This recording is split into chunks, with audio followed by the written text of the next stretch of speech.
Student, तो आज हम +2 क्लास ST8 लेसन जो किसान जमींदार और राज्य के बारे में पढ़ रहे थे, पार्ट थर्ड। तो टॉपिक हमारा ग्रामीण समुदाय। तो आज हम देखते हैं ग्रामीण समुदाय।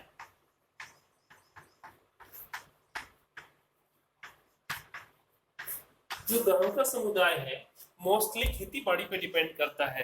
तो हम देखते हैं ग्रामीण समुदाय के बारे में। जो टोटली जो ग्रामीण समुदाय है उनकी जो आजीविका है मोस्टली वो खेती बाड़ी पे ही है। तो ऊपर लिखी बातों से जाहिर है कि कृषि उत्पादन में किसानों की पुरजोर भागीदारी और पहल होती थी। इसमें मुगल समाज के कृषि संबंधों पर क्या असर पड़ा, तो देखते हैं। क्योंकि मुगल जो राजा थे उन्हें टैक्स इंक्रीज कर दिया, तो काफी जो जो गांव में रहते थे कृषि सोसाइटी समाज, उनके ऊपर क्या इफेक्ट पड़ा। तो यह पता करने के लिए आइए हम समाज के उन समूह पर एक नजर डालें जो खेती के विस्तार में शरीक होते थे। साथ ही हम उनके बीच के रिश्तों और झगड़ों पर भी गौर करेंगे। तो हम पहले देख चुके हैं कि किसान की अपनी जमीन पर व्यक्तिगत मलिकत होती थी। यस, किसान का खुद की लैंड होती थी, ये तो है ही। शॉर्ट सी बात बहुत पुरजोर से चली आ रही है पूर्वों से। तो साथ ही साथ जहां तक उनके सामाजिक अस्तित्व का सवाल है, तो कई मायनों में वे एक सामूहिक ग्रामीण समुदाय का हिस्सा थे। तो इस समुदाय के 3 घटक थे। सबसे पहली बात हम करते हैं खेतीहार किसान जो खेती बाड़ी करता था। दूसरा है पंचायत, जो पंचायत का एक सभा होती थी और पंचायत का एक मुखिया होता था। और गांव का मुखिया या मुकदम या मंडल वगैरह।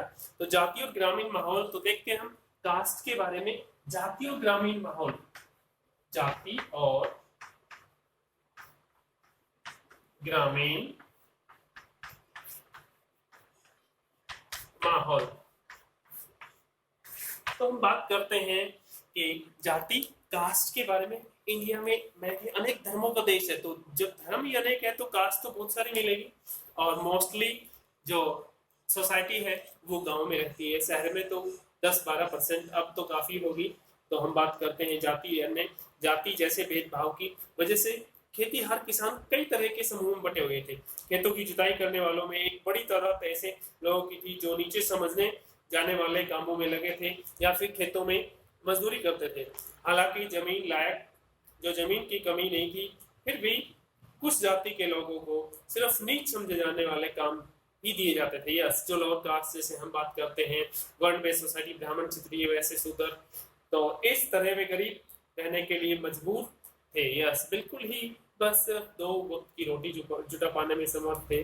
और उनके पास इतनी प्रॉपर्टी तो होती नहीं थी, क्यों उनके पास भूमि पैतृक अधिकार नहीं था। जनसंख्या तो उस वक्त नहीं होती थी, पर जो थोड़े बहुत जो आंकड़े हैं और तथ्य हमारे पास है उनसे पता चलता है कि गांव की आबादी का बहुत बड़ा हिस्सा ऐसे ही समूह का था। इनके पास संसाधन सबसे कम थे और ये जाति व्यवस्था की पाबंदियों से बंधे हुए थे। यस, काफी ऐसे इनके ऊपर काफी कास्टलिज्म की चीजें थोप रखी थी। इनकी हालात कम बहुत वैसी ही थी जैसे कि आधुनिक भारत में दलितों की। दूसरे संप्रदायों में भी ऐसे भेद फैलने लगे थे। मुसलमान समुदायों में हलाल खौर जैसे नीच कामों में जुड़े समूह गांव की हदों के बाहर ही रह सकते थे। इसी तरह बिहार में मल्लाह जादाओं, शाब्दिक अर्थ नाविक के पुत्र, की तुलना दासों से की जा सकती है। यस, जो बोट वगैरह चलाता था, फिश कैप्चर करता था।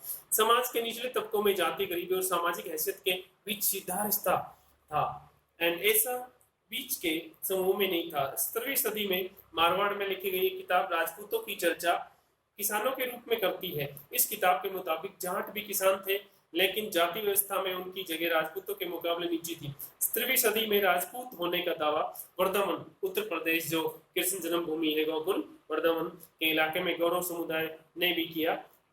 इसके बावजूद वे जमीन की जुताई के काम में लगे थे। पशुपालन और बागवानी में बढ़ते मुनाफे की वजह से अहीर, गुजर और माली जैसी जातियां सामाजिक जो सीढ़ी में ऊपर उठी। पूर्वी इलाकों में पशुपालक और मछुआरी जातियां जैसे सदगोप व कैवर भी किसानों की सी सामाजिक स्थिति पाने लगी। पंचायत और मुखिया, तो हम बात करते हैं पंचायत की और मुखिया की। तो देखते हैं पंचायत और मुखिया।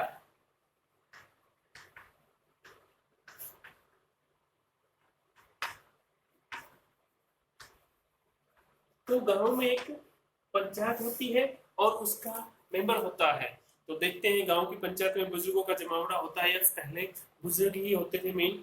तो जो सभा के मेंबर होते थे आमतौर पर वे गांव के महत्वपूर्ण लोग हुआ करते थे, जिनके पास अपनी संपत्ति के पुश्तैनी अधिकार होते थे। यस, प्रॉपर्टी पीढ़ी दर पीढ़ी उनके पास ही बुजुर्ग के पास होती थी। जिन गांव में कई जातियों के लोग रहते थे वहां अक्सर पंचायत में भी विविधता पाई जाती थी। यह एक ऐसा अल्पतंत्र था जिसमें गांव के अलग अलग संप्रदाय और जातियों की नुमाइंदगी होती थी। फिर भी इनकी संभावना कम ही है कि छोटे मोटे और नीच काम करने वाले खेतिहर मजदूरों के लिए इसमें कोई जगह होती होगी।